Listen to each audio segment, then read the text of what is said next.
Bonjour à tous, nous allons aborder une nouvelle émission concernant les racines hébraïques. Donc nous avons vu précédemment plusieurs mots à partir des premières lettres de l'alphabet. Donc on a vu la lettre Aleph et la lettre Bet, plusieurs mots liés à ces deux lettres-là. Nous allons aujourd'hui aborder la troisième lettre de l'alphabet, le Guimel. Donc comme j'ai pu en parler dans les cours précédents, cette lettre a un sens important, elle est liée en fait à le pictogramme primitif qui va donner cette lettre, c'est un chameau, le guimel, chameau, qui va donner camel en anglais. Et donc le sens que l'on peut retrouver derrière cette lettre, c'est une idée donc de mouvement, de déplacement. C'est l'animal du désert qui se déplace, qui traverse le désert. La caractéristique de cet animal, c'est que c'est l'animal qui a sa provision d'eau suffisante pour traverser le désert. Donc il nous parle en fait de l'homme qui traverse le désert et qui franchit l'épreuve du désert, qui survit parce qu'il sait ce qu'il a, ses réserves en eau, ses réserves en Dieu. Et donc il y a tout un sens derrière ça qui est lié donc à la dimension donc de notre situation d'exil. Nous sommes dans un désert séparé de Dieu, mais en nous il y a la possibilité de trouver ses réserves. Donc le chameau, le guimel, qui porte l'eau en son sein et qui traverse le désert, c'est le symbole de l'homme qui se déplace vers sa dimension divine. C'est le mouvement qui l'amène vers Dieu. Alors nous allons voir quelques mots en relation avec cette lettre guimel. Alors cette dimension de déplacement, de mouvement de cette lettre-là va nous donner le mot le libérateur, le Goël. Alors Guimel, Aleph, Lamed. Donc il y a le sens de libérateur, de celui qui rachète, qui délivre. Donc là on va voir une racine à l'intérieur de ce mot, c'est le Guimel et le Lamed. Alors la racine Guimel et Lamed, elle est très importante, très riche. Elle nous parle donc de la puissance de la libération. Donc c'est pour ça le libérateur, c'est le Guimel Aleph Lamed, c'est le Guimel Lamed, donc la libération, avec un Aleph à l'intérieur. Le Aleph, c'est le Elohim, c'est Dieu. Donc le grand libérateur, c'est Dieu, Aleph, qui libère. D'accord. Ce n'est pas par hasard, donc si curieusement le Sauveur, Jésus, le vrai libérateur, vient de Galilée. Donc dans Galilée, il y a la racine Guimel Lamel. Galilée. Et donc on voit cette dimension donc de mouvement, de rachat. Alors, en relation avec le Guimel Lamed, on a justement le Gadol. Gadol, c'est le mot qui va donner grand. Alors on retrouve un Guimel avec un Dalet et un Lamed. Donc là, on voit dans le mot Gadol, on voit le Guimel, donc qui symbolise l'homme qui est en mouvement vers sa dimension divine. C'est l'animal du désert qui traverse donc le désert, qui traverse l'épreuve. Il connaît ses réserves en eau, il franchit, il gagne, il est victorieux, il est vainqueur du désert. Donc c'est l'homme qui passe en fait toutes ces épreuves et qui rentre dans sa dimension divine, victorieux. Donc dans le Gadol, on voit le Guimel et ensuite le Dalet et le Lamed. Le Dalet et le Lamed, ça nous donne, le Dal c'est la pauvre, c'est le mot pauvre. Donc il faut que l'homme se fasse pauvre quelque part pour devenir grand. Il faut qu'il... alors on voit le Dalet c'est la porte. Et Dalet, la porte, contient justement le Dal. C'est-à-dire que la porte, pour franchir la porte, l'homme doit s'humilier. La porte, c'est un seuil. C'est un seuil. Il faut franchir cette porte, il faut pouvoir la passer. Elle est étroite. Elle a besoin de s'appauvrir, de s'humilier. De s'appauvrir dans le sens noble du terme, c'est-à-dire se dépouiller de ce qui est vain, de descendre pour pouvoir franchir. C'est comme le chat de l'aiguille, dont il parlait dans Matthieu 19, il faut passer à travers. Voilà. Et donc la libération, Gadol, c'est la libération quelque part de cette porte. Libération Gimel Lamed de la porte Dalet. Donc c'est libération de cette porte, c'est en fait le fait de passer la porte de franchir cette porte qui demande effectivement de s'humilier.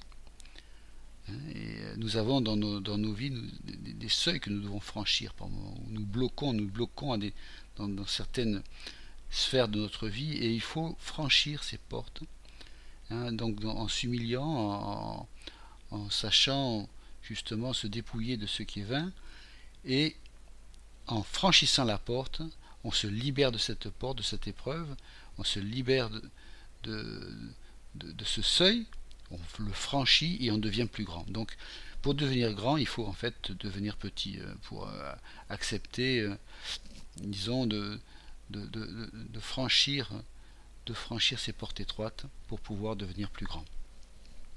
Voilà. Donc ça c'était un mot important à partir donc du Gimel et du Lamed, donc le mot Gadol. Voilà. Donc on va choisir un autre mot avant de faire une première pause avec le mot Gav. Le mot Gav est très intéressant aussi parce qu'il veut dire le dos, le Gimel avec le Vav. Donc c'est le dos, et donc il est souvent utilisé comme une expression un peu idiomatique, je dirais, dans le sens de jeter derrière le dos. Le Vav semble faire ici une inversion, une négation du Gimel. Donc le dos est la partie du corps cachée derrière la face du visage, voyez. Donc c'est ce qui est en arrière, qui est mis derrière, voilà, le dos. Alors c'est intéressant parce qu'on va voir déjà un mot qui utilise cette racine hébraïque, c'est Gog, le fameux Gog et Magog. Ben, Gog, le Gimel, Vav et Gimel, très intéressant, parce qu'en fait, dans ce mot-là, qu'est-ce qu'on voit? On voit Gog, c'est celui qui jette derrière le dos le Gimel, qui est la lettre qui symbolise justement l'homme qui rentre dans sa dimension divine, qui traverse le désert, qui a en lui ses ressources en eau, et c'est l'homme de Dieu. Voilà. Et donc Gog, c'est celui qui jette derrière le dos, eh bien, l'homme de Dieu. Et on voit toute la dimension de ce nom de Gog qu'on retrouve dans les prophéties, qui est en rapport donc avec le rejet de Dieu, le rejet de la dimension divine de l'homme, le rejet du plan de Dieu. Voilà. Nous pouvons aborder un autre mot aussi, un petit peu avec la même racine qui est liée à la dimension du dos, le Gimel avec le Vav, c'est Geva. Geva, c'est l'orgueil. Et bien voilà. Donc l'orgueil, on pourrait l'analyser aussi comme une attitude un petit peu d'indépendance qui jette derrière son dos, mais le et, la lettre et qui concerne donc le souffle de Dieu, le souffle divin nécessaire à la vie. On a vu que les lettres ont un sens, et que la lettre E, eh ben, c'est lié avec le souffle, avec la vie, le souffle. Voilà, donc l'orgueil, ben, c'est celui qui jette derrière son dos en fait l'esprit, le souffle divin. Donc il rejette, il veut pas savoir, il met ça en arrière, et il trace sa route. Donc c'est une attitude d'orgueil. Voilà. Alors un mot qui est intéressant aussi, avec le Gimel et le Vav, c'est Goy, un mot très connu. Le Goy, on en parle, le gentil, le non-juif, dans les nations Goyim, Goy. Goy, eh bien, c'est un guimel avec un vav et un yod. Mais on peut donner deux sens derrière ça. Alors, on a un sens, premier sens qui serait que, en fait, c'est celui qui jette derrière son dos le yod. Qui jette derrière son dos le yod, c'est le yod, c'est le germe divin, c'est le Messie. Donc c'est le rejet, celui qui rejette en fait la dimension messianique. Ce sont les nations qui s'opposent à la venue des temps messianiques. Ces temps messianiques qui s'incarnent avec la résurrection d'Israël. Voilà, donc ça c'est la résurrection d'Israël, c'est pas un petit fait historique, il y a une puissance derrière ça qui est phénoménale. C'est pour ça qu'avec cette résurrection d'Israël, il y a toute cette hostilité autour et ça montre, ça traduit vraiment qu'il y a un enjeu spirituel très fort. Donc on peut voir dans Goy, c'est celui qui jette derrière son dos le yod, c'est-à-dire le Messie, la dimension messianique. Ce sont les nations qui s'opposent à la venue des temps messianiques. Mais il y a aussi, on peut donner aussi un autre sens aussi, et on voit que l'hébreu joue aussi sur ces dualités. C'est que ça c'était le premier sens, c'était l'aspect négatif. Le goy c'est celui qui rejette derrière son dos donc la dimension messianique, mais on peut voir aussi que le goy c'est celui aussi qui va porter le yod sur son dos. Donc euh, et donc celui qui porte le yod, c'est-à-dire le Messie, le Fils divin sur son dos, en attendant le retour du Messie, eh bien c'est l'Église. C'est l'Église aussi qui a cette dimension-là, qui porte sur son dos eh bien le Messie. Voilà, donc ça c'était une lettre très intéressante, lettre Goy. Et je voulais aborder ensuite un autre mot avec la lettre guimel, et notamment avec le guimel et le lamed. Hein. On a vu que le guimel et le lamed, il y a une dimension de libération. Alors là, c'est un mot extraordinaire que je partage avec vous.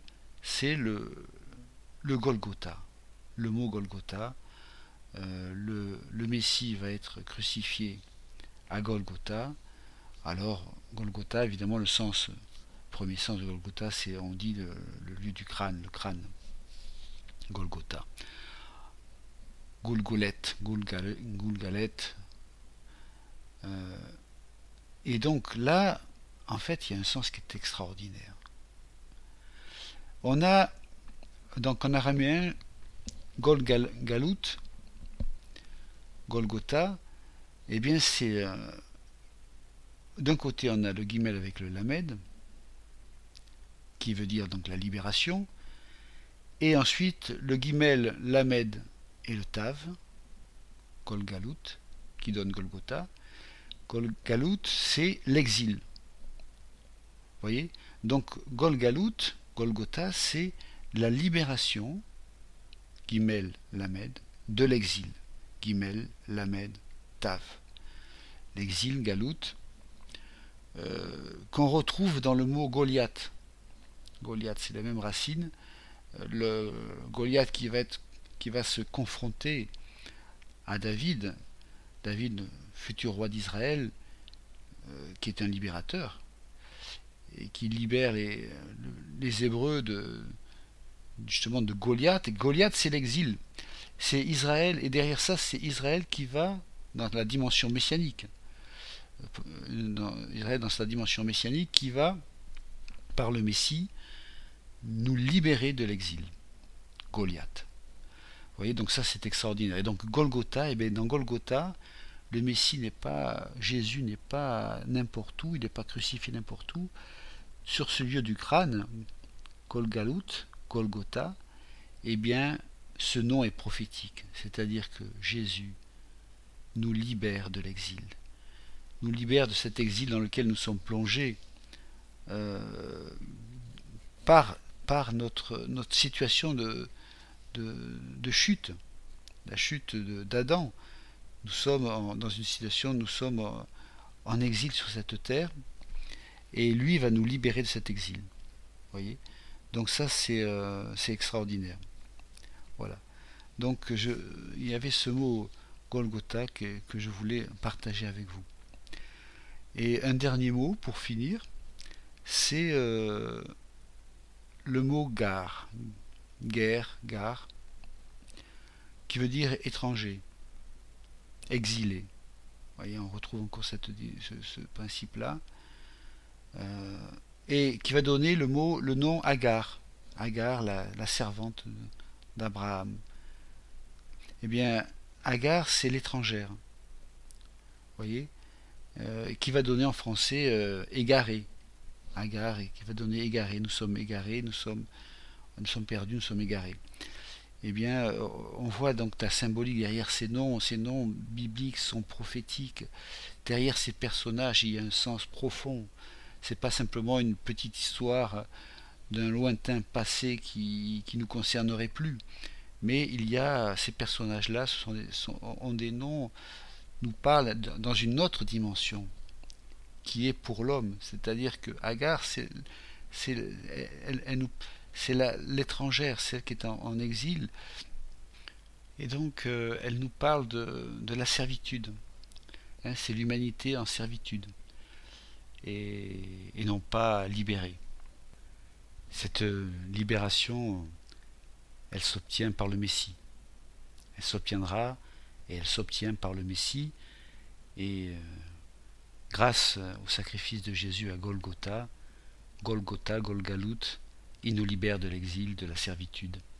C'est en lui que se trouvent les sources d'eau vive, c'est en lui que se trouve la paix du royaume. Toutes les ressources de Dieu sont dans le Messie. Voilà. Donc nous terminons la session et nous nous retrouverons prochainement. Que le Seigneur vous bénisse richement et bonne journée à vous.